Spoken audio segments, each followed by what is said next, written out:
মুখ্যমন্ত্রী নিজেই পৌঁছে গেলেন আন্দোলন মঞ্চে। তিনি আন্দোলন মঞ্চে গিয়ে জুনিয়র চিকিৎসকদের সঙ্গে কথা বলতে চান। তাকে ঘিরেই ছাত্রছাত্রীরা উই ওয়ান্ট জাস্টিস দিতে থাকে। মুখ্যমন্ত্রী বলতে শুরু করেন, বলেন, আমি নিজে আন্দোলন থেকে উঠে এসেছি, আমি আন্দোলনের ব্যথা বুঝি, আমি আপনাদের সঙ্গে কথা বলতে এসেছি। আপনাদের গণতান্ত্রিক অধিকার 5 মিনিট সময় দিন। আপনাদের আন্দোলনকে কুটিশ জানাই।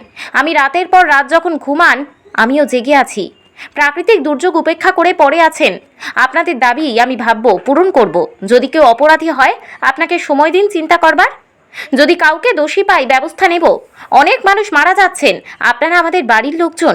আমি সব হাসপাতালের রোগী কল্যাণ সমিতির প্রিন্সিপাল। আমি চাই না আপনাদের কোনো ক্ষতি হোক। আপনাদের দিদি হিসেবে আপনাদের কাছে অনুরোধ করতে এসেছি। আমি মুখ্যমন্ত্রী নই, মুখ্যমন্ত্রী হিসেবে বলতে আসিনি। আমি আপনাদের দিদি হিসেবে বলতে এসেছি, যাতে আপনারা না ভাবেন হ্যাঁ আপনি চিকিৎসা আছেন।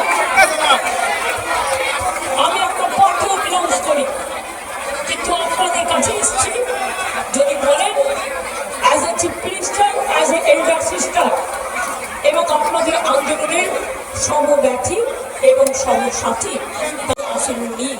কিন্তু তা সত্ত্বেও আমি এসেছি, তার কারণ আমি মনে করি আপনাদের কাছে আসা মানে এটা নিজেকে ছোট করা নয়, এটা নিজেকে বড় করা।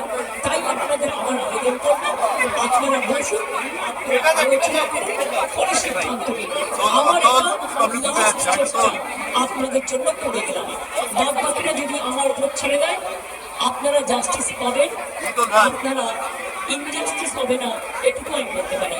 অনেক ধন্যবাদ, নমস্কার, এবং আপনাদের সকলকে অনেক অনেক ধন্যবাদ জানাই।